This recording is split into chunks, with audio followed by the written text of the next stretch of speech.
vais te dire, j'adore la France. Franchement, hein. J'ai mal à ma France. Voilà, franchement. Moi, je pense que j'aime la France plus que les hommes politiques français. Mais je suis resté 15 jours, tu sais, pour passer les fêtes de Noël, Nouvel An en famille. Je te jure, je t'assure, on m'a cassé 3 fois la voiture.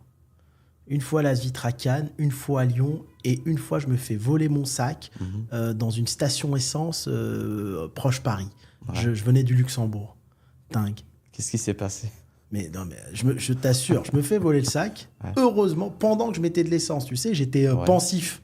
J'étais pensif, je mets de l'essence, donc c'était un 4x4, donc je voyais pas les gens. Ils ont ouvert la porte de l'autre côté, ils ont pris le sac, ils sont partis en courant. Et je leur ai couru après ils sont montés dans une voiture, et dans le sac, j'avais un... Comment ça s'appelle? D'ailleurs, je t'avais appelé. Ouais, tu m'as appelé pour ça. Tu m'as dit comment on fait pour localiser un AirTag. Comment on fait pour localiser? Et j'ai suivi le AirTag, et j'ai retrouvé les gars. J'ai failli les écraser. J'ai pris le sac, je me suis parti, quoi. Et sur la route, tu vois, il y avait des policiers. Je leur ai dit, je me suis fait voler mon sac, je suis en train de suivre les gars parce que j'étais en train de griller plein de feux rouges. Je dis, vous venez? Il me dit, non, on n'est pas dans notre secteur ici, allez-y. Ah ouais, carrément. Je t'assure. C'est dingue, ça. Ils t'ont pas aidé? Je te jure, ils m'ont pas aidé. Non, mais c'est dramatique. Après, je me fais casser la vitre à Lyon. Donc, j'étais à l'hôtel. Ils cassent les vitres dans les garages, tu sais, carrément, les garages souterrains. Ils cassaient les vitres de plein de voitures. Et donc, bon, franchement, il n'y avait rien d'intéressant. Tu sais, moi, j'ai pas d'habits de marque et tout, ça m'intéresse pas. Ils m'ont volé juste des gants de boxe usagés qui appartenaient à mon grand-père et qu'on m'a offert pendant les fêtes. Et c'est ce qui m'a le plus touché, en fait.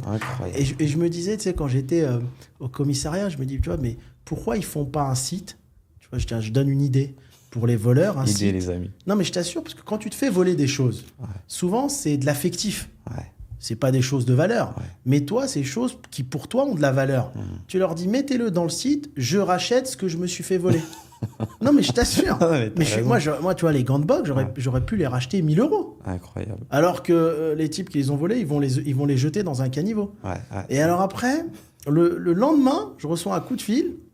Un type qui me dit, on a retrouvé, parce qu'il y avait une carte de visite dans ma valise qu'ils m'ont volé, il y avait des cartes de visite à moi. On a retrouvé quelque chose et tout. Donc, ils les ont jetés. Si vous voulez les récupérer, je peux vous les envoyer. Et le type, il me dit, mais parce qu'il y a le Coran. Je dis, pourquoi vous m'avez rappelé? Il me dit, parce que dans ce qu'on vous avait volé, il y a le Coran.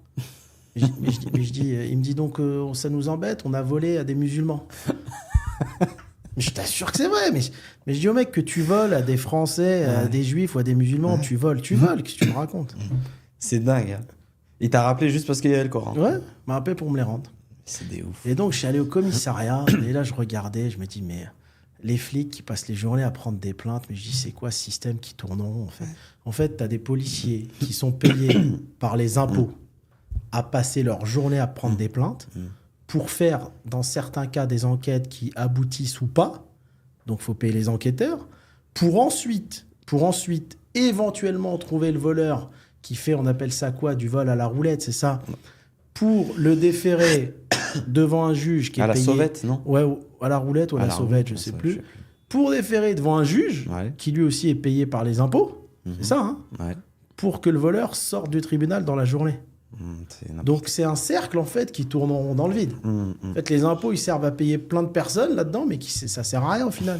Ce qui sort dans la journée. Mais moi, c'est ce qui me tue dans une situation comme ça. Tu vois, dans mes business, en une journée, je peux gagner 30, 40 000 €. Je perds une journée complète au commissariat.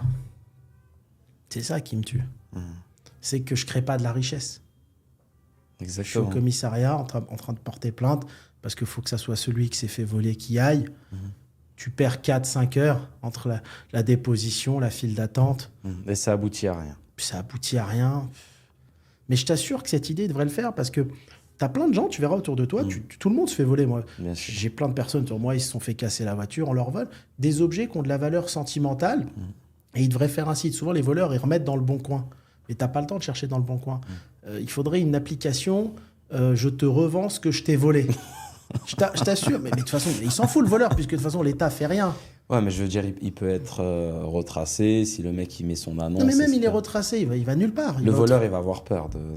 Non, mais il devrait le faire, parce qu'au pire, il risque rien. Il va au tribunal, il prend un McDo et il ressort. Non, mais c'est vrai. Ah là là. Aujourd'hui, en France, tu voles, tu fais du vol à la roulette. Au maximum, tu vas au tribunal, tu as un casier judiciaire, vierge, tu ressors au bout d'1 heure. Et si ton casier il est plein, tu ressors au bout de 3 heures. Mais parce qu'ils vont dire, oui, au moment où il a volé, il était un peu saoul, il a un peu bu, il était fatigué. Il est ressorti, tu vois. Ils minimisent toujours les choses. Ouais, donc je pense qu'un site comme ça peut vraiment fonctionner. En tout cas, moi, j'aurais racheté ma paire de gants. Ouais. J'avais une veste Zara qui vaut 30 €, mais qui est un cadeau de ma mère que j'aime beaucoup. Ouais. Tu sais, que j'avais dans le podcast C'est la vrai dernière fois. La Ah, noire, ils t'ont pris Ouais, ils m'ont prise. Putain. Mais tu sais que je l'aime plus qu'une veste Versace, tu vois. Incroyable. C'est un cadeau. Ouais, Moi, je l'aimais bien, tu faisais... Ouais. Elle te sent très bien, cette veste. parce que j'aime bien les vestes croisées. Ouais. Mais je t'assure, ça m'a, en fait, ça m'a plus embêté pour ça. Parce que, tu vois. Ouais. Ah, c'est pas monétairement que ça t'a affecté, c'est Non. plus le truc. Ouais, et je pense qu'un site comme ça, il peut avoir beaucoup de sens. Ouais, carrément. Tout le monde rachèterait ce qui leur a été volé. Et j'ai fait un peu le prévisionnel, c'est un site qui pourrait faire 500-600 millions de chiffre d'affaires par an. À ce point. Ouais. De volume d'affaires. Ouais. Incroyable. De volume d'affaires.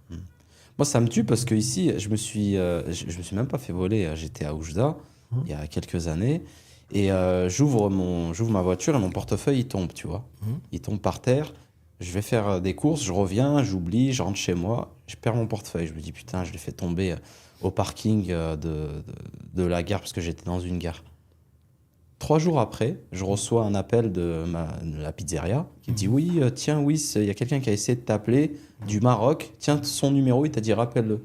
Ok, je l'appelle et c'est un mec en fait, il avait trouvé donc mon portefeuille, il y avait toutes mes cartes grises de la voiture et tout. Moi j'étais fou, je me suis dit je vais pas pouvoir ressortir ma voiture, je vais pas pouvoir voyager et tout. Le mec, il a appelé la pizzeria parce qu'il a trouvé mon nom et mon prénom, il a vu que j'étais gérant d'une pizzeria. Il m'a appelé. Il m'a dit, viens, je vais te rendre tes affaires. Il a trouvé mon portefeuille par terre. Au Maroc, à Oujda, normalement, on te les vole. Et quand je suis arrivé, il m'a ouvert mon portefeuille. Il m'a dit, voilà, il y avait, je sais pas, peut-être 400, 500 euros. Il m'a dit, voilà, il y a ton argent ici. Je lui ai donné l'argent. Je lui ai dit, tiens, prends tout. Je lui ai dit, le fait que tu m'aies juste redonné mes affaires, c'est incroyable, tu vois. Mais parce que les gens sont plus honnêtes, Deux, les gens ont plus peur aussi de la justice, peut-être. Ouais. Moi, j'ai jamais eu de problème de vol au Maroc, dans le Maghreb, ou à Dubaï, en Arabie Saoudite, aux États-Unis. J'ai jamais eu ce type de problème. Au Maroc, un petit vol à l'arraché, ça 10 ans. 10 ans. Ouais, non, mais c'est ça le problème. Et ce qui m'a fait, franchement, ça m'a affecté. Et je comprends plein de personnes de mon entourage aujourd'hui qui, bizarrement, quittent la France. Franchement, les 3 vols que j'ai eus, je vais pas te mentir, c'était des Maghrébins. Je t'assure. Celui avec l'AirTag, je les ai retrouvés. D'accord. C'était des clandestins. D'accord.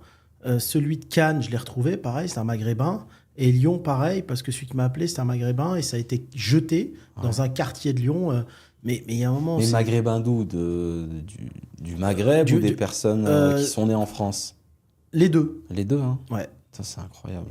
Franchement, ça va pas faire plaisir à la communauté, là. Non, mais c'est pas que c'est plaisir. Mais si tu veux, en fait, tu sais ce que je me disais, quand j'étais au commissariat, je pensais au business model de toute la justice qui fait rien. Et en me disant qu'en fait, compte, ça...